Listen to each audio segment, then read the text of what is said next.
All right. Well, make sure everyone, if you're joining us, drop where you're joining from and your role. Today's topic is going to be a fun one. If you have missed the last two, we will make sure you get the link for those as well too. If you're joining us live on LinkedIn, we will make sure that we drop in a place where you can sign up so you can get all the previous sessions as well. We've got a head of sales in New York. What's up, Neil? Mark, Bogota, Colombia. Have you been to Colombia before? No, man. I was supposed to go last year and just couldn't swing it. So next year, I'm hoping to pull it off. Me too, man. That's where I want to go. I mean, me and you are you're next level all in on Costa Rica. I'm trying to get to that level. I'm gonna get you. Don't worry about it. Oh man, it's an easy sell. Like I said, I think we're gonna go for the month next year. So we'll see how it goes. Like my wife doesn't know it yet, but I'm just gonna book the Airbnb and just like no cancellations. There we go. You know, like we got to do it.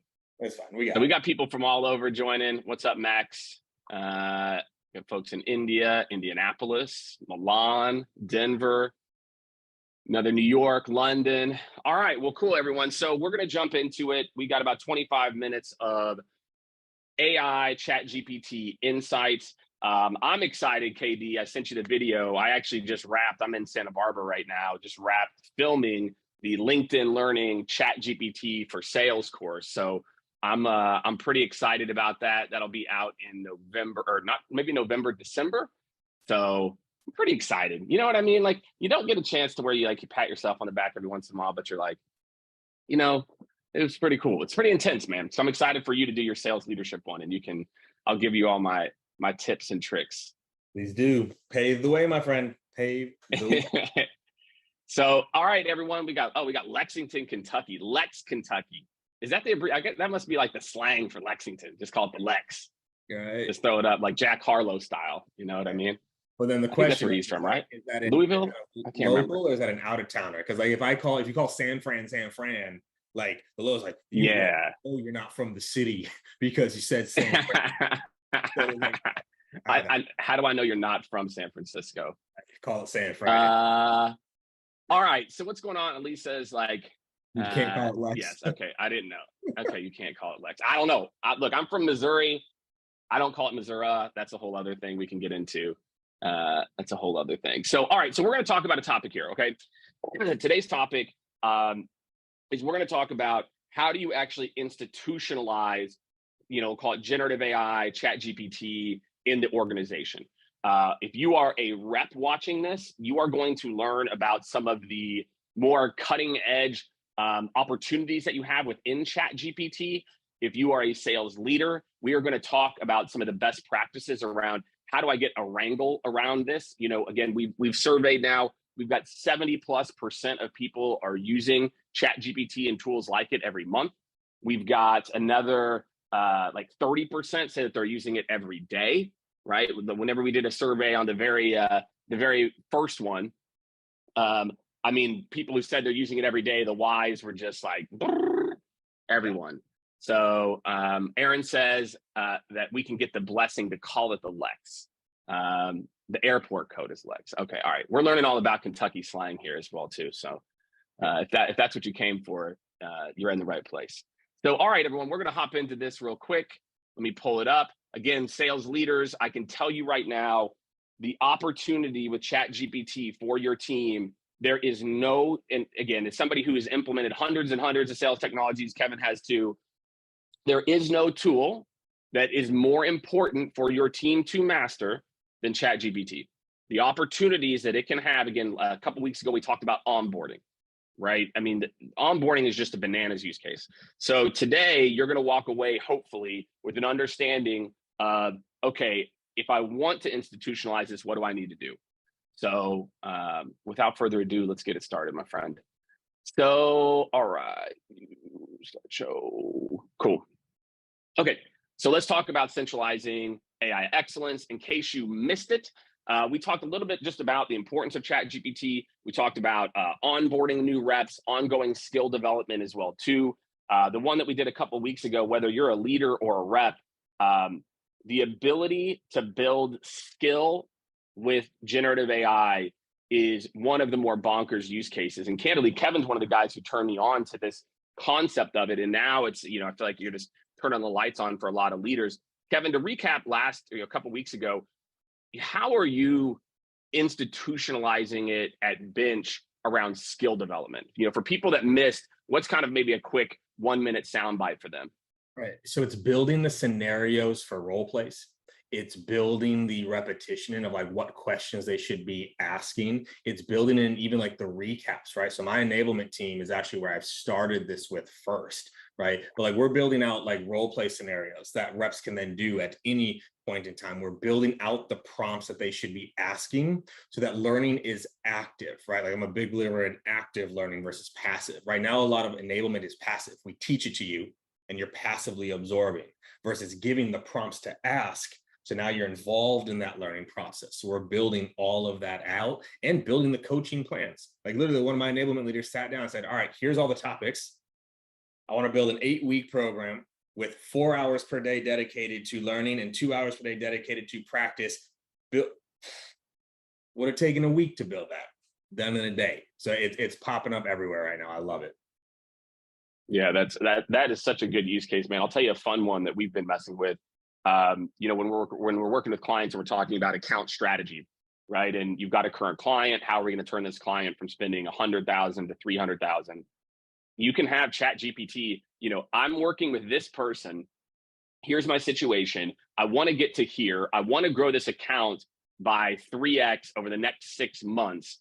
Write me a 6-month plan, breaking it up into 2-week increments on a strategy for how I can grow my account.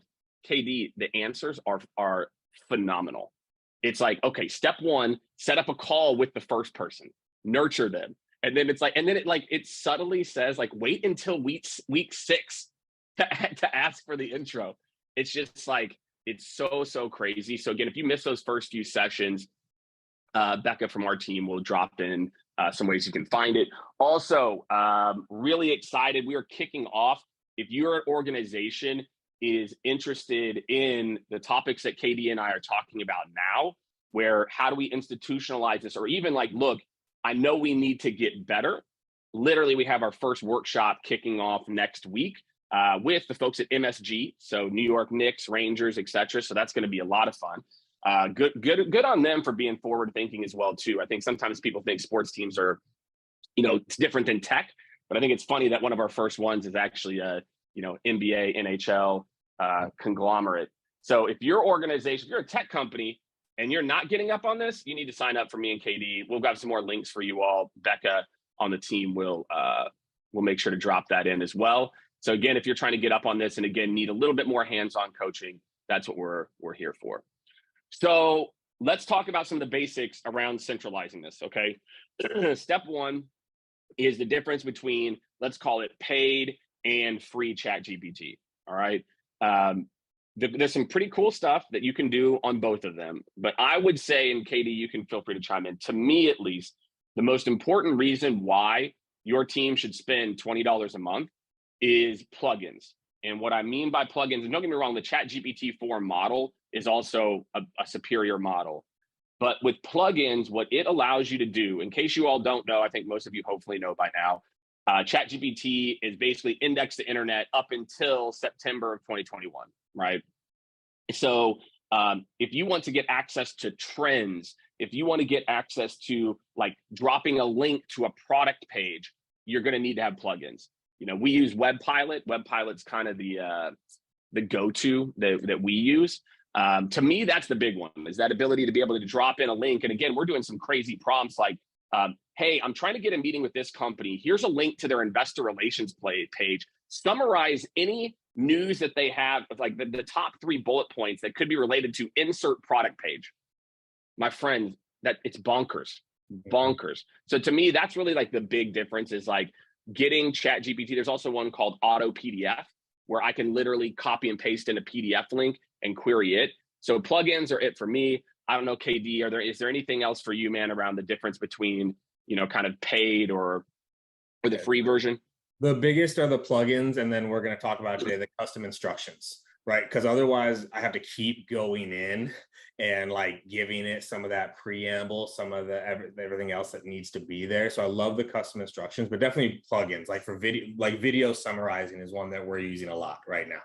Is like being able to drop like videos or search for video types and then summarize and then quickly spit out. So yeah, really, really, it's worth it, y'all. The 20%, the $20, you got to do it. Yeah, I agree. We had a question here. What's up, Lydia? Hope you're doing great. Lydia is always hopping in, which I love. She just said, is when you're talking about your onboarding in particular, are those prompts, she said basically, are those prompts for asking the right question against a different function, or you versus like providing just like a questionnaire? Like, how are you guys using it in the, what do you call it? In the actual onboarding, and how's that different than just telling somebody? Yeah. So a few different ways that we're using it there. So one, it's prompts of like, so we're using it for like industry knowledge. So we work in tax and finance. So for example, I don't just want to teach them tax and finance. I want them asking the tax related questions so that they get the answers back. So that's one way that we're using it, where they're active in that learning. The second then is building out the scenarios of like how they should be asking the questions and playing some back and forth written role plays. In fact, one of our reps literally did it verbally, right? They said the answers, right? They transcribed it through the mic and like was role playing through it.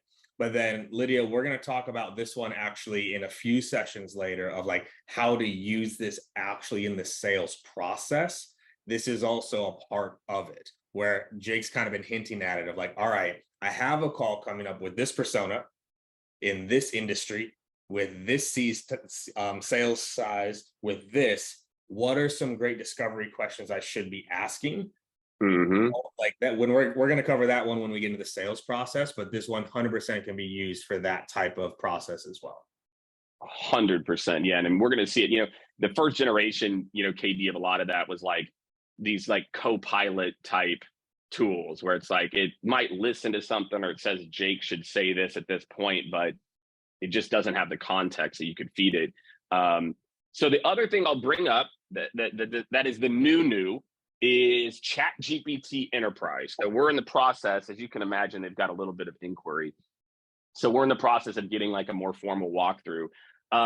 Candidly, for 99% of you, it has like very little to no application. It's really expensive. It's the same, what do you call it? It's the same basic model. There's some additional like admin things. There's some bulk member management, some analytics that you can use. But candidly, it's not like it's like a upgraded experience, you could say, right? So for a lot of you out there, and again, as KD and I get like deeper demos of it, we'll share that with everyone. But just so you all know, if you're like, oh, hey, Jake, didn't ChatGPT come out with like an enterprise model? The answer is yes, they did. But for 99% of you, again, if you had, 5,000 reps using it or 1,000 reps or something like that, or, just so you all know, one of the things, I'm just going to call it this first one, customer prompts and company data are not used for training OpenAI models. Just so you know, normal ChatGPT also does not do that. So a lot of people are nervous about ChatGPT. I think they just tossed in this first one to just like extra call it out. Right. But just so everyone knows, if I upload a document and I say, this is my will and testament or something like whatever the most sensitive document is that you have, ChatGPT doesn't feed that back into some like master brain and then somebody could randomly find it later. That's not how it works. It's contained in your own instance.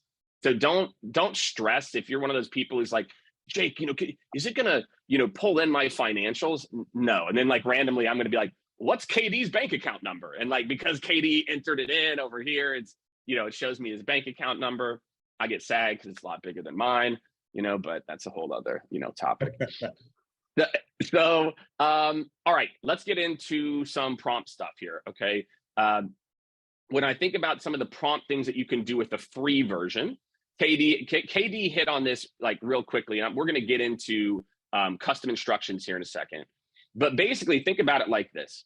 If you can't search online, like if you don't have a plugin like WebPilot, like I said, I use WebPilot. I've found it there's another one called WebRequest, but I found WebPilot to be the fastest and, kind of get me pretty close to what I want to.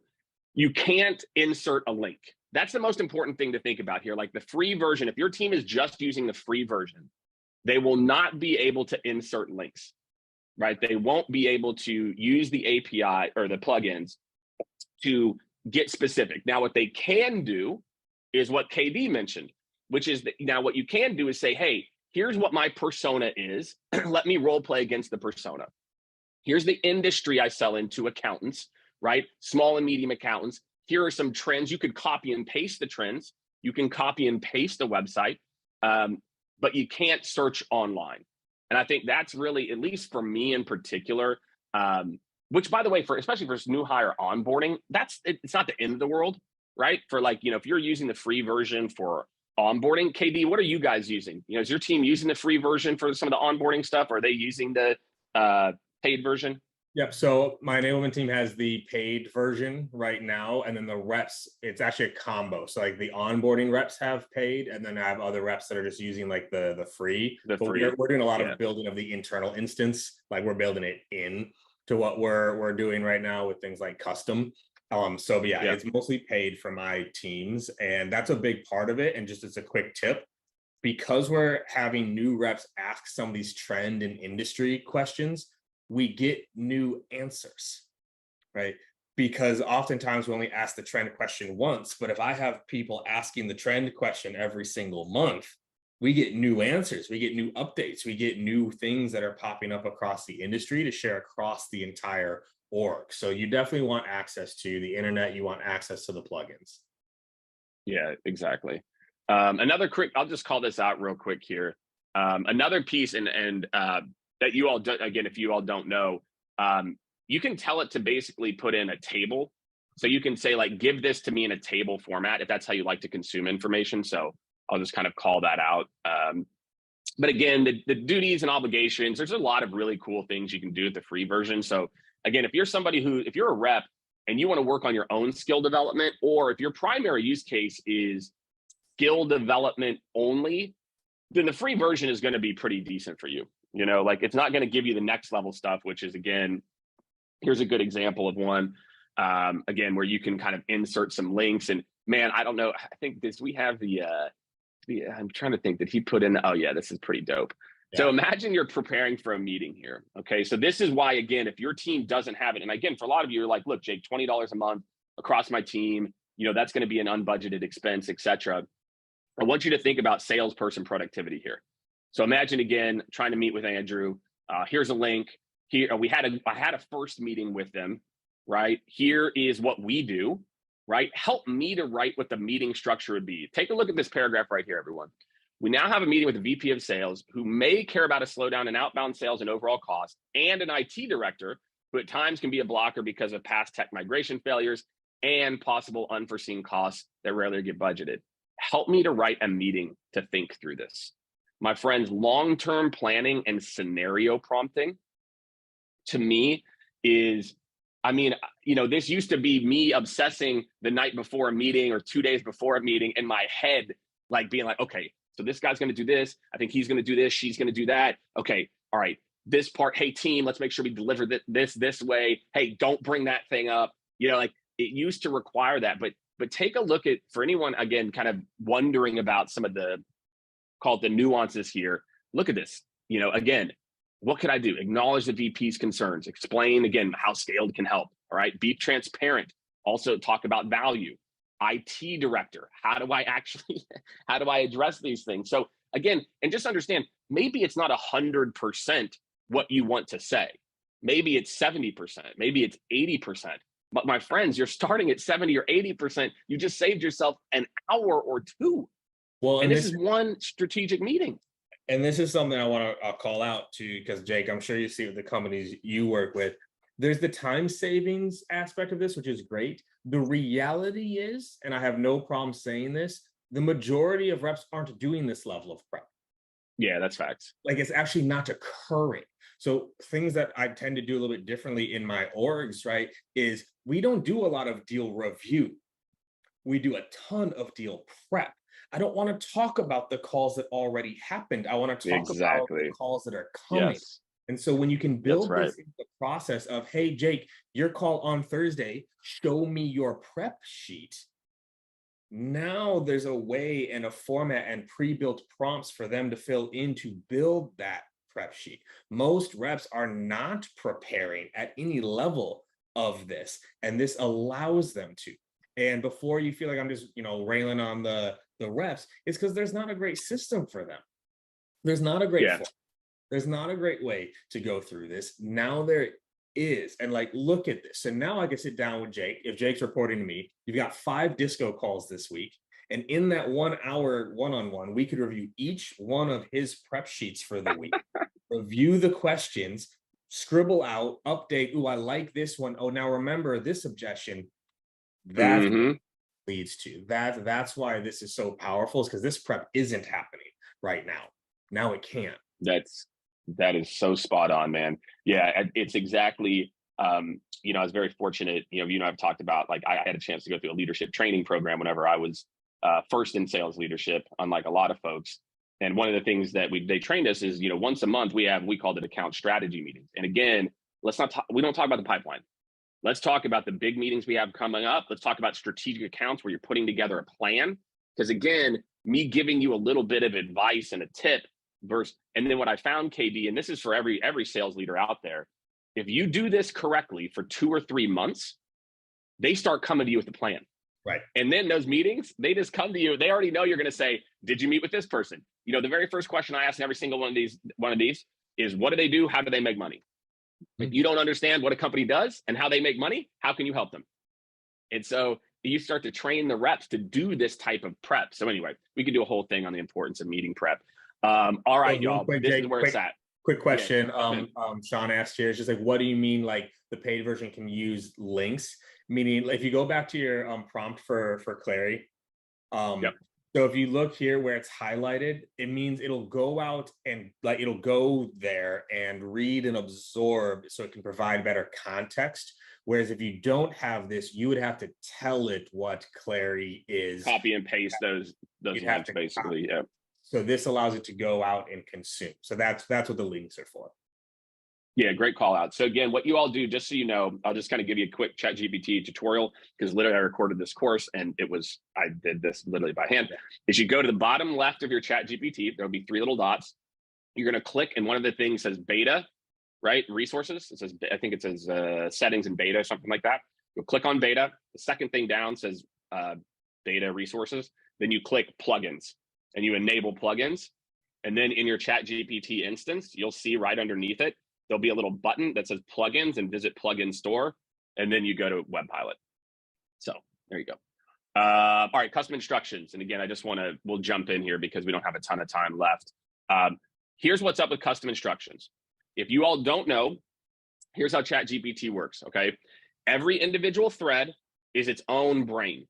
It's its own learning. Think of it like it's its own little toddler. And so if you're prompting it and training it, this is who you are. The next thread doesn't know that this other toddler exists. Okay, that's the best way I can come up with it. Maybe you can brainstorm something too. It's like a bunch of little babies just running across your screen. Toddlers. Okay. I love it. The beautiful part about custom instructions, and this literally just launched like less than a month ago, is I can tell it to always act, no matter what the thread, a certain way. Now, a lot of people get worried, can I do this? Can I do that? You can always turn it off. But again, especially for the use cases KD talked about, which would be like sales training, I can tell it, here's what my company does. Here's the persona we sell to. Here's what our product set is. Here's the pains that we solve. And again, it will always remember that across every chat. So that is the power of, instead of having to write these prompt monsters, and we've got a ton of those examples, etc., you can literally tell it you are always this thing. Don't forget that. And then if you want to turn it off for the future chats, you can just see the little toggle here as well too. So again, if you're looking at, sorry, Jake. Go ahead. Yeah, no, hop in, man. The part I use there the most is actually the how to respond. That's where I've noticed the biggest lift in impact is like, how do you want to respond, right? Like what type of coach are you? How direct do you want that feedback to be? I love that. How long do I want the feedback to be? What questions would I like it to ask back? So like how you want it to respond, this is where the power is because also too, there's different instances of like the coaching, but also the prospect, right? So like I can screenshot and share like one of our prospect, like how to responds, right? Is respond in a way where you're still not trusting.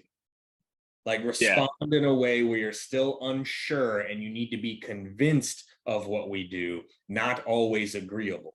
Like it's things like that. I love that. Do in here that really change. Like that first box can be the same. You change how to respond, changes the whole interaction.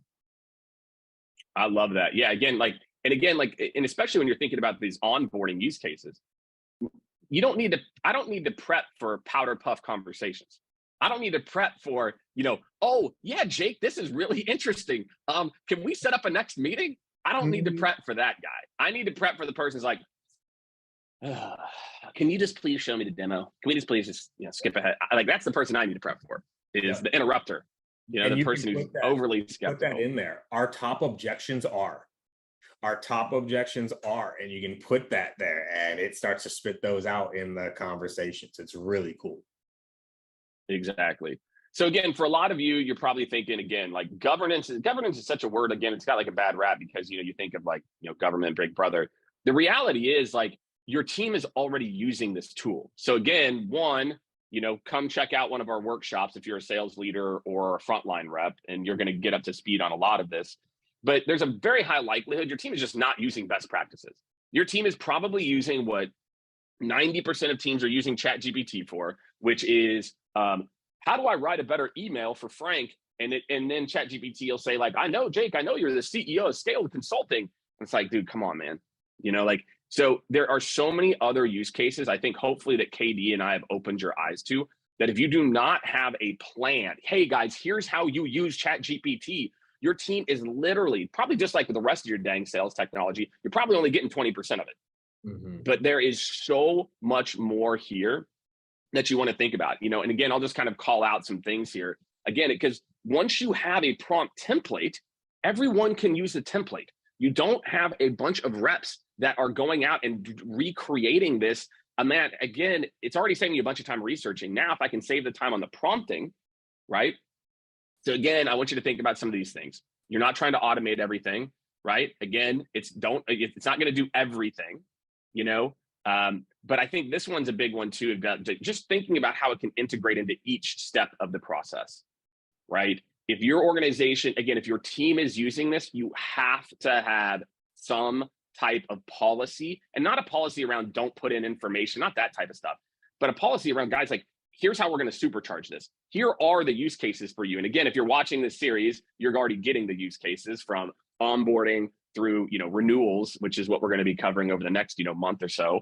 KD, as we kind of start to wrap up here, how do you think about like some of these things? If you're a sales leader and you're listening to this, how do you think about like the one or two things that they need to make sure that they're thinking about right now?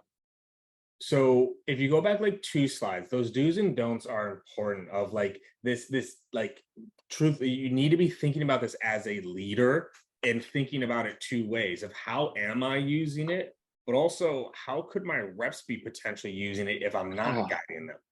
Like that's the risk, y'all. There's the risk of people not using this, and then there's the risk of people using it poorly. Like, all right, I went in there, I asked the question, I got the answer, I used it, it was bad, and then I'm going to say ChatGPT didn't work. So this is important as a leader. Remember, y'all, it is our job to guide our people towards the best practices, and they can be involved in it, but you have to take this on as a leader. But now jump forward 2 slides, Jake. The second is, and this of like back one, is this applies to all of this.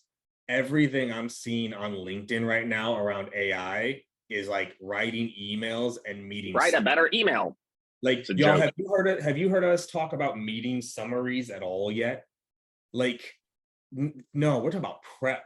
We're talking about onboarding. We're talking about persona and industry research and trends and active learning versus passive learning, building coaching plans, building coaching templates, building role. Like, it applies to all of this. And as a leader, if I'm sitting down and Jake and I know this, like, yo, this is the stuff Jake and I are texting about at 10 o'clock on a Tuesday night. is like, oh, I came up with a different way to like maybe do this. You need to block time to commit to learning this stuff, because if you don't, you're gonna miss out. I'm telling you, because there's people like me and Jake out here that are figuring this stuff out, and you need to be on the front of it. That's the other, is like, you got to be on top of all of this, all of it.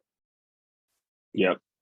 All right. So a couple people are asking, like, yeah, do we have workshops? The answer is yes. We got a LinkedIn learning class that's coming out, but do not wait for that. That's going to be a while. Again, hit me up, DM me as a part of this. So again, and we'll share this deck with everyone as well.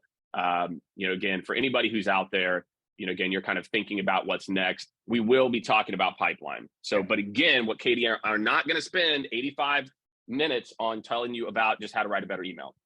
We're going to talk about how to really use this to build pipeline and do a whole bunch of other things as well too, not just write better emails. So make sure to do that. It's going to be a fun one. Again, the research, you guys are going to lose your mind when you understand what research you can do with this. You are going to be like, wait, what?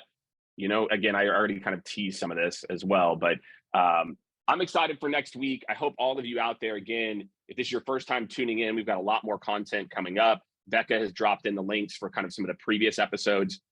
If you are interested in, again, getting up to speed, doing a quick course, hit us up here. You can book time with the team. And, like I said, we're doing a mix of kind of group and some one-to-one stuff as well. And then some other cool, exciting stuff. Someone set up something about a prompt library.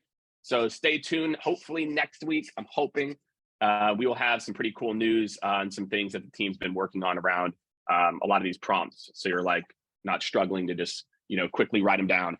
KD, take us out. Final thoughts, centralizing, Chat GPT in your sales org. What's your kind of parting advice? Someone needs to own it. Someone needs to own it. And if it's not you as the leader, designate someone on your team to own this. Who is testing, tweaking, coming up with ideas, but then putting that governance around. Because if you have reps just willy-nilly asking different types of questions, different types of prompts, different types of everything, it's going to scatter. It's actually going to make things worse for your team. Designate an owner for this and drive it forward. And then secondarily, y'all, get help on this. I'm just going to throw that out there. It sounds like a pitch, but y'all, like, you could take the time to learn it like we are, or you can have someone come in and like build it with you. That'll speed things up. I'm just saying. Yeah, I mean, we can spoon feed this on. Katie and I spending hundreds of hours on this stuff to you in about an hour and a half. So, all right, everyone. Thank you. I'll see you all Monday on the live, and then we'll see you next Thursday. We're going to talk about generating more pipeline. Have a great rest of your week, everybody. Later, y'all.